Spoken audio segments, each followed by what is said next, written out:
Hope we're getting this right. I'm not doing too good on the two camera. I need a cameraman. That's what I need. I need a cameraman. Okay. So hi everyone, Philip K. This is the Reverend Philip K. Coming to you live or recorded, depending on how you're watching this. And this is the Dudeist journey. And this is where we talk about Dudeism, life, and all kinds of different fun things. Dudeism is not a religion, it's a philosophy, so I kind of want to make that clear off the bat so people understand what it is I'm doing, why I'm doing it, and all that fun stuff, okay? And I'm sorry if I keep moving around or fucking things up because I'm trying to do two things at once here, and I'm terrible at multitasking. Terrible. But I hope some of you have enjoyed your Valentine's Day, which recently passed. I have here a box of Star Wars chocolates that I got from my mother-in-law. Very sweet of her. But here's the thing. Like, I thought this was going to be filled with all kinds of fancy Belgium chocolates like the old things, right? But when you open it up, it's just filled with these. It's like a dozen of these. And they're these just, I mean, they taste good. They're little chocolates that say Star Wars on them, if you can read that. I was just like, what the hell? Where's all the fancy chocolates? I ate it all anyway, because that's where I am in life. Today's topic we're going to be talking about is grief. As some of you may or may not know, if you heard the last episode, cancer killed my special lady friend. My wife of 22 years died of cancer just a couple weeks before Christmas. And it's been fucking hell. That's the only way to describe it. And so I've had to process and go through a lot of grief. I'm still dealing with it now. And Lord knows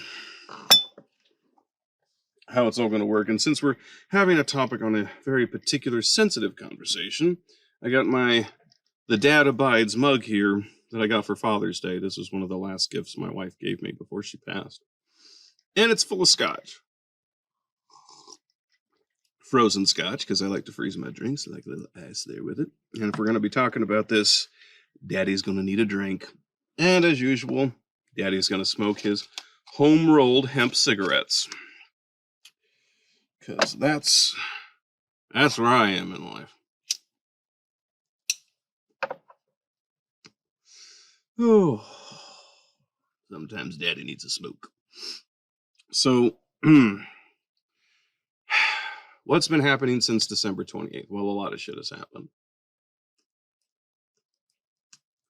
Did I not roll this right again? I'm terrible at rolling. I got a rolling machine and everything, and I just suck at this. I'm like, you would think someone who's smoked as long as I have would be able to roll decently.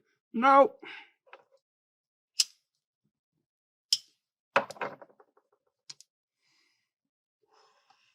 This thing keeps giving me problems. I'll do the pre-rolled ones. So what have I been doing since December 28th? After my wife passed and I had to get my kids through Christmas and the holidays. Well, I've been picking up the pieces, man. I've had to change over all the accounts. I've had to put everything over in my name. Some of the stuff, she dies, so it's immediately off. Some of them were loans that were connected to the house, so I inherit that debt. And I don't have a job, so it's been tough. Sorry if the camera wiggles. This desk that I'm recording on is not very sturdy.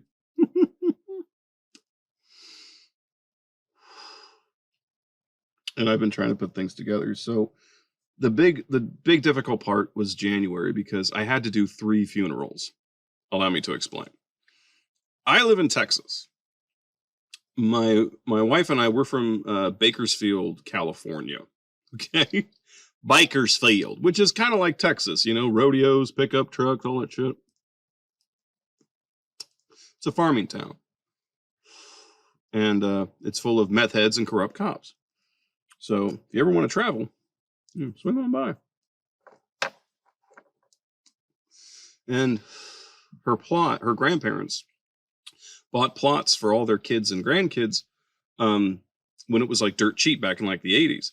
So my wife had a plot in California. So I'm thinking, okay, that's where we're going to have the funeral. We're going to have it at the cemetery and we'll do the memorial and everything there. Well, the friends and family here in Texas wanted something done in Texas. Now, I'm not associated with any particular church. So one of my wife's coworkers, they recommended a place, First Christian Church in Van Alstyne. So we went there, and I had to make posters. I had to make a slideshow. Now, the slideshow, that was a son of a bitch. That was a fucking son of a bitch, because it was, I had to go through 15,000 photos. We take so many photos now with our cameras, we don't realize how many we have. And my mother-in-law, God bless her, she had every photo she'd ever taken since 1975. And she had them all in chronological order. She had them all organized in these photo albums. So I had to go through all these photos. And I didn't even go through all of them. There were still like 2 big totes, 2 big containers full. But the problem I was having was that it's a slideshow. It's only supposed to be as long as a song, which is 3 to 4 minutes. So I had to pick 3 songs, and I had to do an 11 to 12 minute slideshow.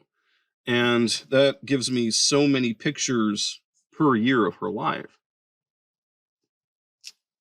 My mother-in-law suggested making 2 slideshows, one for Texas, one for California. I said, only if you're doing it, because I sure as shit ain't. So that's how that went.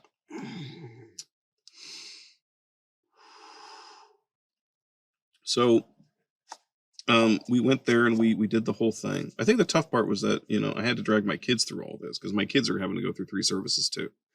Now, the ladies, they pretty much did everything. They set up the reception area. They got the cookies and the stuff and everything, and they were really great. I can't say, I must have said thank you 1,000 times during the month of January, because we had so much compassion and so much love that came out from the folks out here. It was amazing, unlike anything I'd ever seen. And so we do the memorial service here. I have my wife's remains in an urn, and we do the whole thing. It's tough. We get through it. Now, I have a slide. I had them record the ceremony in case anyone wasn't able to make it. But the slideshow, they were just recording a screen, so I spliced in the slideshow to make it easier. And they were using like OBS Studio and stuff, so not too tough. But it was just getting everything done and doing the little programs and all that stuff wasn't fun. But then after I get that finished, I'm trying to arrange the burial of her remains and the memorial service in California. Now, the funeral home or the cemetery where the plot's at, they have all this, but they're completely booked. The only thing they had open was Thursday at 2 p.m. for the burial. That was it. I had to host the memorial someplace else on Sundays at this banquet hall that they had, that we found through a family friend. So we go to do the burial. It's Thursday at 2. Now, once again, they bought these plots before the cemetery was as big as it is. So we're right next to the road. We're not that far from the street. And I had to buy a vault. The funerals are so goddamn expensive. It's unbelievable. I mean, just to cremate her remains was $2,500. Okay, so that start saving now, because you're gonna need every penny. And damn, it went out. So what happened was that I had to buy this vault, which was thousands of dollars, and it's this concrete vault that they put the remains in. And I didn't want to give them the urn, so I put it back in the original box that it was in, that I got from the crematorium. I thought I was going to have to fill out all this, do all this stuff, because they made a big deal about you're transporting remains. And since you're transporting remains, you have to have these permits, and you have to have the death certificate and all this stuff. But when I got there, the planes had changed things. Like, because my mom had told me when she transferred my grandma, she was like, we had to put all those remains in her check-in bag, not her on-flight bag. So that's what I thought I had to do. But they said no. I checked out their website, and they were like, you have to carry it with you. It's the safest way, because apparently there was an incident where someone followed by that policy, had their loved one's remains, checked it in to the check-on bag, which went into the, the belly of the plane in the back, and the ashes got all tore up. Now, some people argue that it wasn't properly secured in place, which could be the problem. But yeah. So they just had me keep it with me. They tested and checked everything. They had to test the remains to make sure I wasn't carrying cocaine, which, by the way, great idea to carry cocaine, everything. No one's going to think to look there. And I had to take her on the plane, and we went out there. So we go to do the burial service. They set it up with some chairs. We got, an awning and everything. And I see this urn, and it's this big concrete urn, and I picked out the pink one because that's probably what my wife would like. Because that's the other problem I'm having, is that I have to make decisions, and I normally don't have to make these decisions, but now I do have to make these decisions. My wife she was the other half of my brain, man, and so I don't have that half, so I second guess every fucking thing I do, and it can be frustrating. So we get there, some folks show up that aren't going to be able to be there Sunday, some that are going to be there Sunday as well, but they came for support. It was very kind of them. I saw my older brother I haven't seen in like 15 years, and got to see some family members I hadn't seen in a long time. I didn't do the whole eulogy. I just read the poem that I have found. And, oh, that's my air freshener. Sorry, I forgot to turn it off. I have a fan in here, too, and I can't turn it on because it makes too much noise, which pisses me off because I'm hot. Hot and sexy. So everything goes fine at the burial. But at the end, I asked if anyone wanted to say anything. Only one person came up, and then we called the crew to come and do the burial. Now, folks were supposed to disperse at that point, but they wanted to stay. And then all of a sudden, some folks started jumping up and getting on the microphone and talking. And I was like, what the hell is this? And it was hard to hear them because we're right next to the road and trucks are going by. And, oh, God, it was hell. But when we finally go to put the remains in,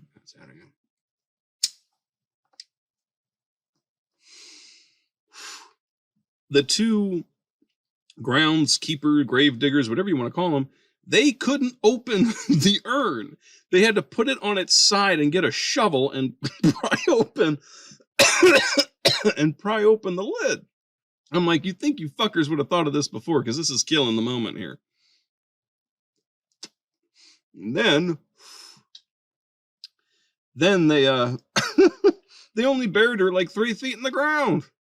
I was like, isn't this supposed to go 6 feet deep? Because I'm tempted to just hop the fence later tonight, dig her up, and take this expensive ass urn that I paid for. I was like, it was kind of killed it. But then we went and we did the service on Sunday at the banquet hall, and a lot more people showed up than I thought. We had to set out more tables. I had to ship the posters to my wife's cousin Andrew, where we were up at his house for that night. And he was great, very hospitable, very kind. He gave us a California welcome, which means when we arrived, we had weed waiting for us.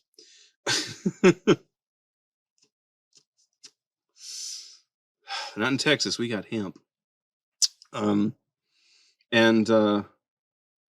We did that service, and it was tough, but everyone got to eat and talk and get pictures and things. And I was able to see friends that I haven't seen in years.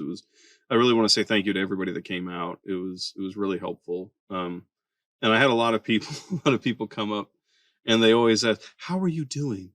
How are you?" And I had the same answer. I was like, "Fucking terrible. What the? My wife just died. I'm shit. What the fuck?" And because of my wife's insurance, it's all through her work, and it ended on December 31st. Cobra wanted like $3,000 to keep it going. I said, I can't afford that. Fuck you. I don't have a job right now. So not doing too good. I'm living off of the GoFundMe money, which people donated, which I'm very grateful for. And we got some life insurance, so we have that. But right now, that's just keeping a roof over our heads. You know what I mean? I got to figure out something steady. Getting survivor's benefits through Social Security for my kids, so they have something when they grow up. And I'm taking it a day at a time. and just trying to get everything organized. I've got almost everything done. Everything's in my name, but I'm still working on the mortgage and the Apple account and the phones. I still have a few things to do. Her van was here. I sold her van to a company that sells wheelchair accessible vans because the van was just sitting there. It was just rotting. And I'm like, we might as well give this to a company that can sell it to someone who can use it, because I'm not going to do anything with it. It's just going to sit here. So we did that, and it was kind of tough. And then, you know, the clothes, cleaned out the closet.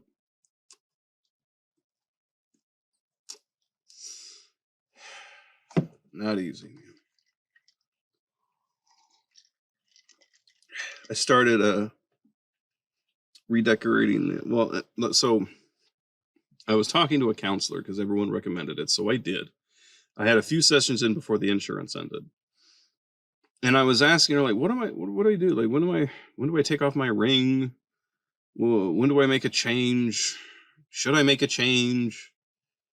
You know, and the therapist was telling me, as other people told me, you'll know when the time is right. You'll know. I don't know fuck about shit, dude. My brain is fucking scrambled right now. Are you kidding me? I can't make fucking decisions. I need an adult. I was like, fuck.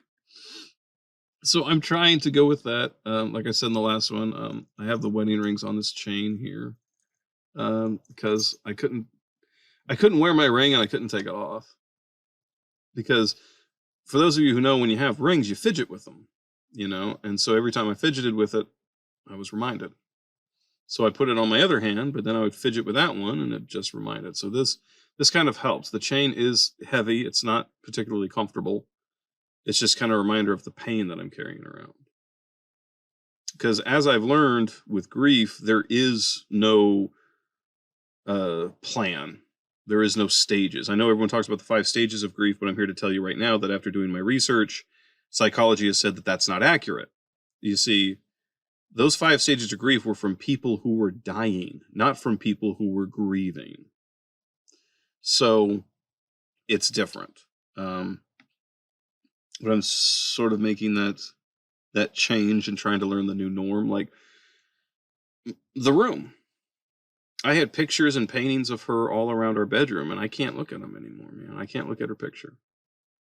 It just makes me too fucking sad. I can't wait for my kids to go to school because I literally cry and scream when they are gone.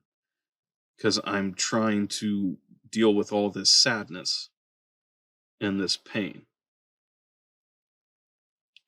And no matter what, every day, no matter what I'm doing, I basically tear up. After we did the memorial service in California, when I was going through my wife's things before we left, I had found an envelope with money in it that said, our big trip on it. Sorry if I start crying. I'm a goofy artist from a poor family. I don't have money. I don't know what it's like to grow up with money. Okay. I know what it's like to be broke because I'm pretty good at knowing that. But yeah, I don't know if my wife had married some successful businessman instead of my ass, she probably would have taken a dozen trips. But we never went, and so she was saving up money for us to go on this big trip. And since we're in California, I made reservations to Disneyland, and I took my kids to Disneyland because we had been through so much shit and so much grief and so much crying that I wanted to take them someplace and just cheer them the fuck up, and that's what we did. I must have gone on that Little Mermaid ride like 4 or 5 times in a row. But we went and we had these really great moments, and the whole time I'm there, I just keep thinking, God, Chris would love this. Chris would absolutely love this. And she wasn't there. And that's sorry, I was getting a phone call. It's my mom checking in on me. I'll talk to you in a minute, Mom. If you're watching. If you're the one viewer that's watching right now, live on the Twitch stream. I can't wait to make merch.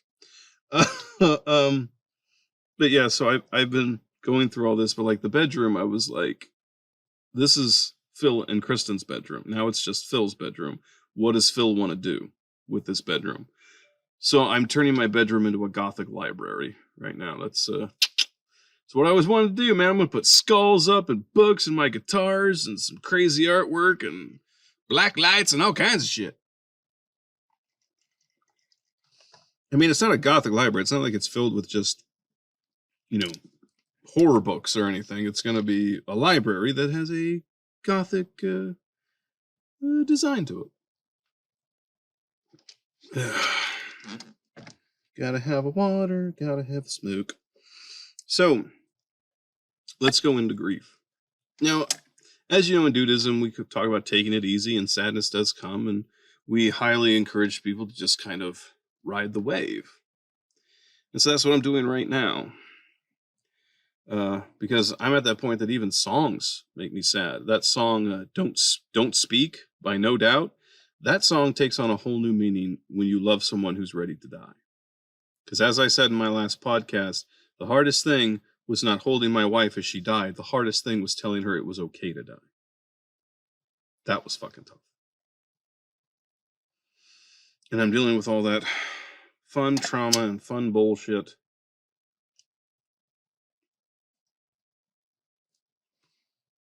Mostly with alcohol. I can't sleep because I don't want to get in bed because that's where we used to connect at night, and I'm just in there and it's cold and alone. And you have to understand, man, I was married for 22 years. I don't know what it's like to be alone.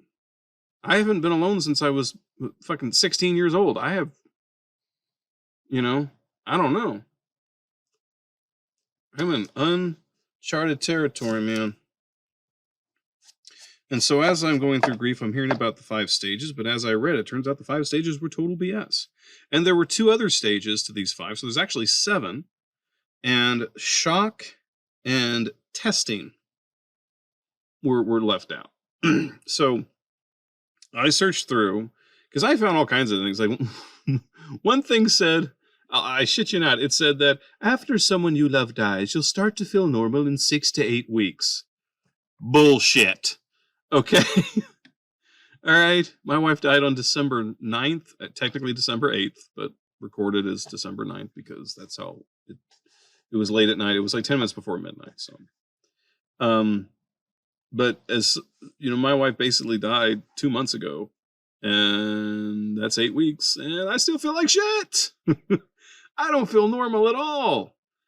Holy fucking Christ. I feel like someone tore my heart out of my asshole. That's how it fucking feels like. And when you're 40, you know what I'm talking about.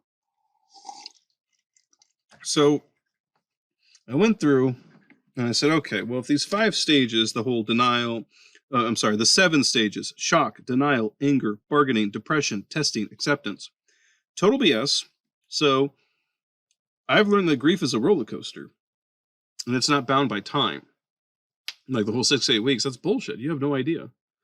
I heard some people that they took off their wedding ring right after their spouse died, and I read stories about people that never took off their wedding ring after their spouse died and died alone. So where do I fall, man? What do I do? Because I got 2 kids, so my standards are really high. I can't just jump into a relationship with anyone, and I don't know what's out there. I'm not on Tinder or Match or Plenty of Fish or or Stir or whatever the fuck it is that I keep getting ads about. Because it's like, I swear, man, the fucking internet, it's like the moment you announce anything, you're getting hit with ads for some fucking service.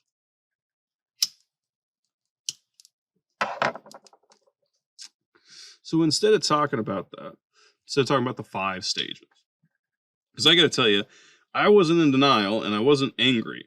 I was first in shock and then I was just in total fucking depression. So I've skipped like 3-4 of these fucking steps.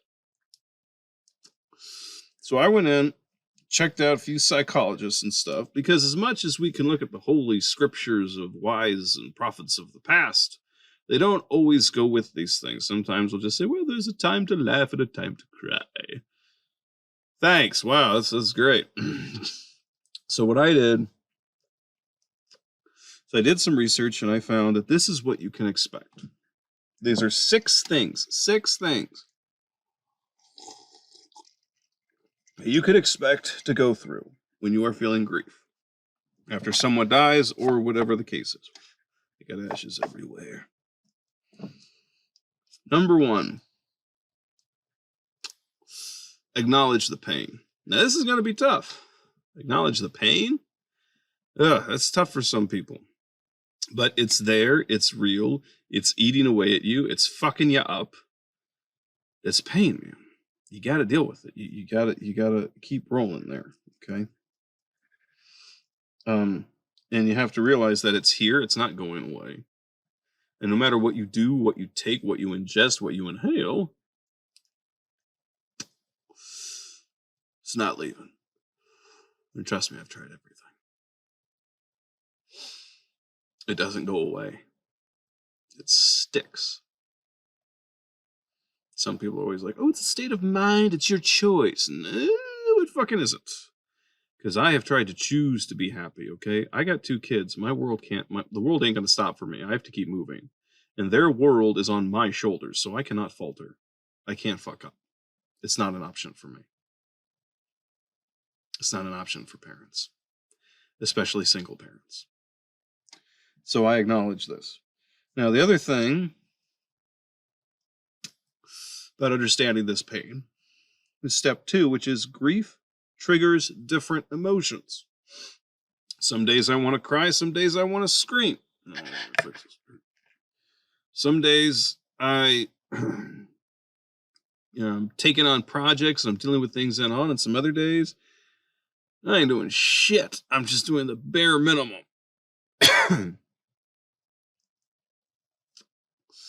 Because like I said, hey, I need a job, but if I go try to get a job now with how fucked up I am, ain't gonna last long. I've got to kind of rummage through this and build up a portfolio and put myself together and presentable, because I had gotten that certificate and I was already looking for a job when all of this sort of happened. But when this happened, everything got put on hold. And now I got to pick up the pace where I left off, but now I have to do it with a broken heart and a broken mind. It's not easy. And so, yeah, some days I'm screaming. Some days I'm fucking angry. And some days I'm okay. But like I said, I've had different emotions, different things, and even music and certain songs have changed for me.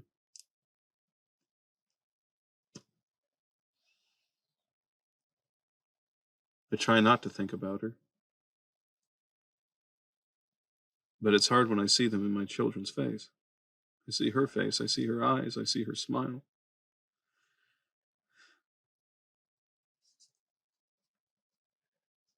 And as I see them each growing, I just keep thinking, God, she would love to see this. God, I wish she was here. So, like I said, shock, I can totally agree that is absolutely accurate. Because I was in shock for at least a month. Even though I knew she was gone and her remains were in a fucking urn, sitting near the mantle.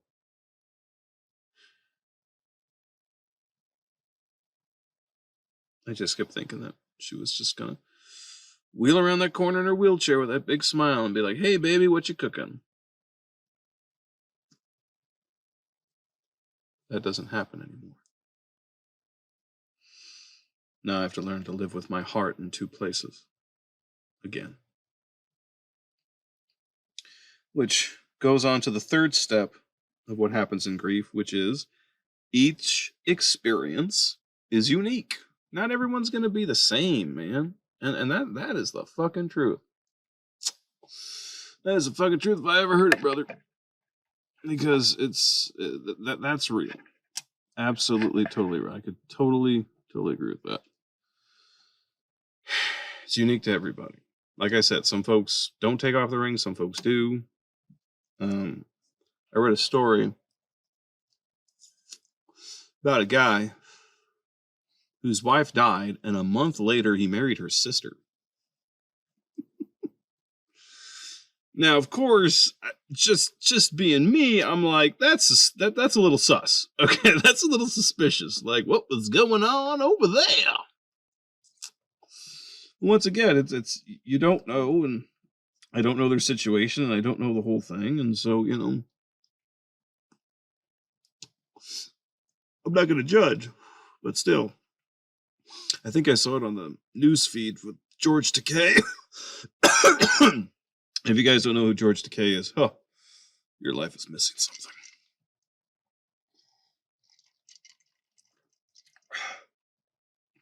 So we all admit our experiences are unique and they're different, and we all have to go through them differently and feel them differently and work them differently.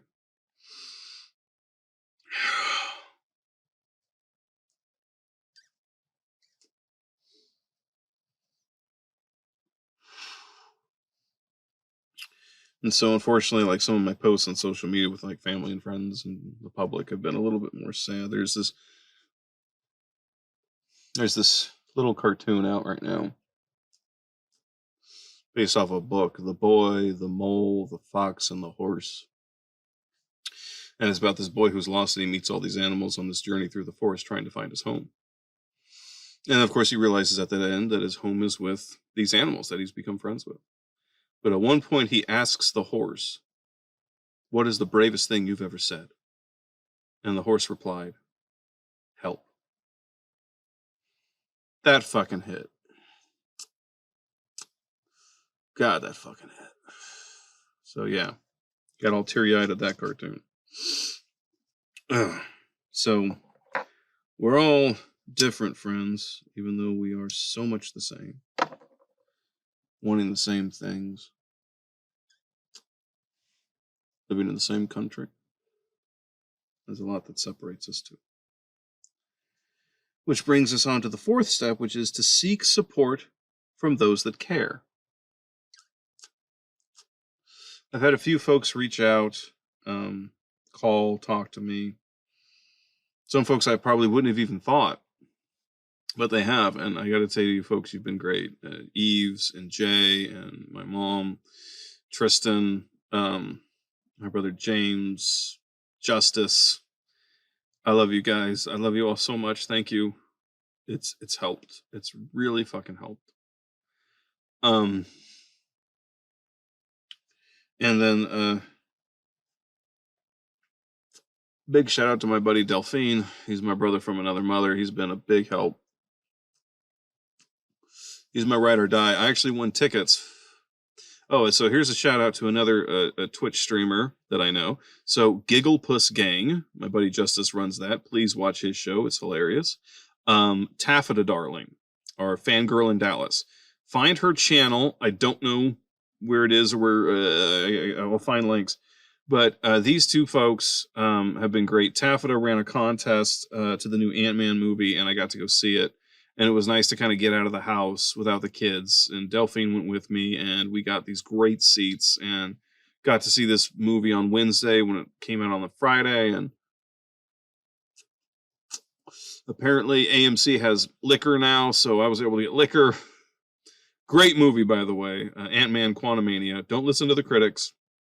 Go out and see it for yourself. Listen to the fans. It's a great fucking movie. It's funny. It's a total trip. And if you have shrooms and weed, please do them before the movie. Because when that second wave hit, that movie was just fucking awesome. All right. So I definitely know that I have support, and I've been, I got a bit of folks out there, like a little team rooting for me. I can't thank you all enough because it has been hard. It has been tough. Which leads into the fifth part of what to expect when you're in grief, which is take care of yourself. This one is fucking hard for me. I'm skipping meals. I'm not getting sleep. I'm exercising, though. I'm exercising. And I bought myself some toys. I got a new lightsaber with all the effects and stuff on it from the folks at, I think it was Neo Sabers. I think that's what they're called. Thank you, gentlemen. You did great. Wonderful product you made. Plugging them as much as I can. I got some new tools, like I said, because I'm redoing my room. And I'm trying to make sure to remind myself, eat, drink Especially a little daddy's cough syrup when you need it.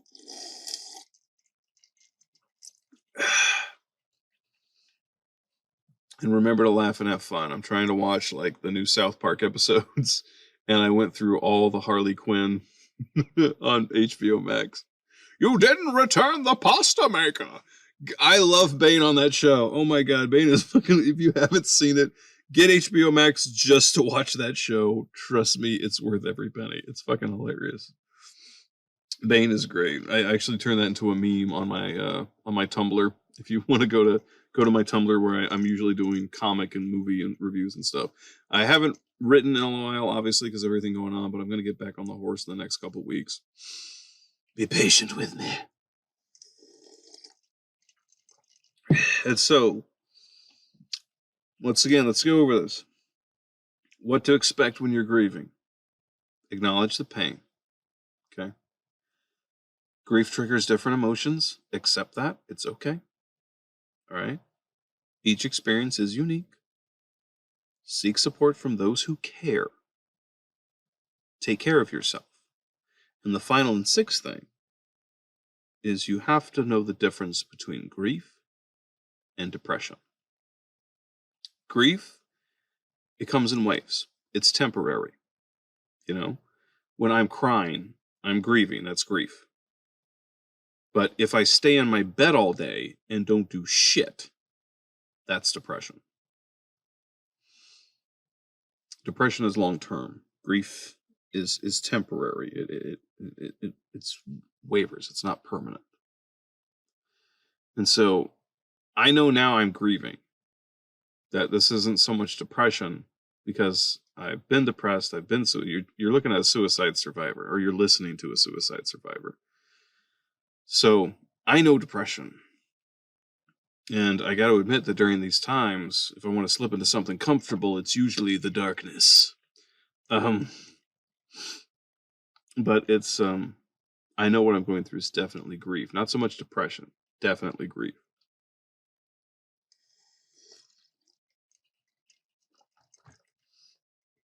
And so I'm steering myself through those waters uncharted. And as I've said with other folks, I'm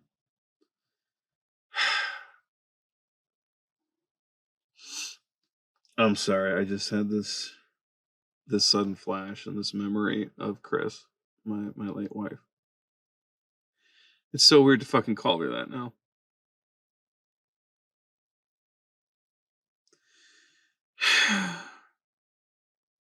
God damn it, baby. She was the captain of our ship, of our little boat. I often describe life as a boat and being on the waters, being out in the waters in the unknown. She was the captain of the ship, and I was the guy shoveling coal into the furnace and making sure the machine worked, or the engine kept running. Now, if both of us didn't do our job, the boat didn't move. But now the captain's gone. And now I'm the captain. And now I've got to plot the course and guide the ship while at the same time making sure there's enough coal in the furnace and the engine is running. Lucky me. And of course, as I've explained, I don't do that, man. That's not me. That's not what I do. And now I got to do it. Can I be a good captain? I don't know.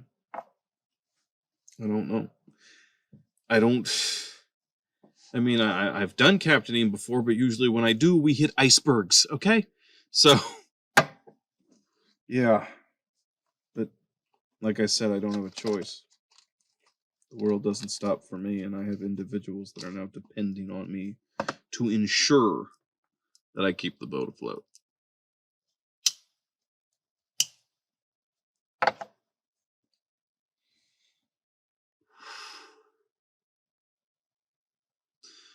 So as we think on these 6 things that allow us to gauge and go through grief and understand it, I usually do 5 minutes of silence for us to meditate, pray, conjure, just think about what it is I've just talked about today. We're going to take 5 minutes of silence. And this is live, so I'm going to do the full 5 minutes. Okay? And we're going to start right now.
All right, start to finish up.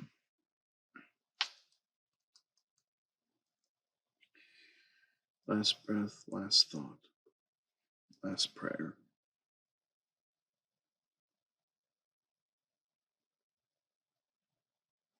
And we're back. I hope that maybe some of this might help you, and that you understand that your emotions and the stages you're going through can't be labeled, can't be put into a little nice box, and oftentimes never will be. So from the Dudeist priest, Philip K., Dr. Reverend Philip K., I hope that whatever grief you're going through, you remember the old Buddhist teachings, which is suffering is temporary. This will pass. And who knows? You'll probably be better at the end of it, through it all. Hopefully. Thanks so much for listening. Thank you very much to Twitch, to the one viewer. Thank you for sticking through. And I'll talk to you all next time. Thanks for tuning in. Bye-bye.